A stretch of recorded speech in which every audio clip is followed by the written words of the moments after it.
Bienvenue à la communauté d'études quotidiennes de la Bible. En ce 9 avril, nous allons lire la méditation quotidienne des jeunes qui a pour titre « Un voleur qui se sentait coupable ».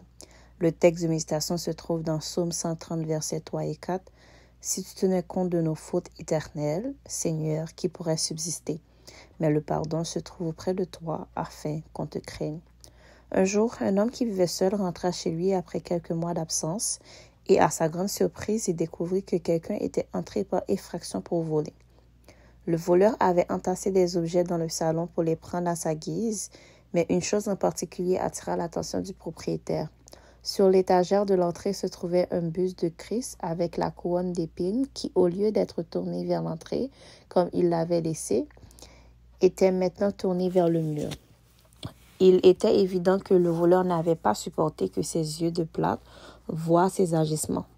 Il avait tenté de fuir la voie de sa conscience en tournant le triste visage de cette image vers le mur. Cela illustre très bien les efforts des êtres humains pour se cacher de la présence de Dieu. Dans l'Antiquité, Jonas a essayé de fuir le Seigneur en s'embarquant pour la lointaine Tarsis. Saul de Tarse a cherché à faire taire la voix de sa conscience en manifestant un zèle irrationnel pour sa religion. Pilate a essayé d'étouffer sa conscience en se lavant les mains et Judas de se libérer de sa terrible culpabilité en se suicidant. Mais Jonas a découvert qu'aucune distance ne pouvait éloigner de l'Esprit de Dieu.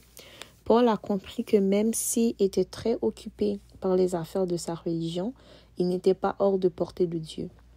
Pilate a découvert que l'eau ne pouvait pas laver la conscience. Il est censé Judas rencontrera à nouveau celui qui l'a trahi. Le psalmiste disait déjà « Où irai-je loin de ton esprit et où fuirai-je loin de ta face? Si je monte aux cieux, tu y es. Si je me couche au séjour des morts, t'y voilà. » Psaume 139, versets 7 et 8. Ne vaudrait-il donc pas mieux cesser de fuir la présence de Dieu et commencer à marcher dans la bonne direction? Pourquoi ne pas lui demander pardon pour tes erreurs passées et décider de remettre ta vie entre ses mains dès aujourd'hui?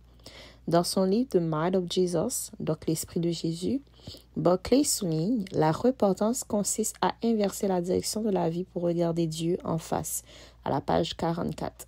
Aujourd'hui, tu as l'occasion de renouveler ta vie avec Jésus. Le feras-tu? Donc, c'était la méditation quotidienne des jeunes ayant pour titre « Un voleur qui se sentait coupable ». Le texte de méditation se trouvait dans Psaume 130, versets 3 et 4.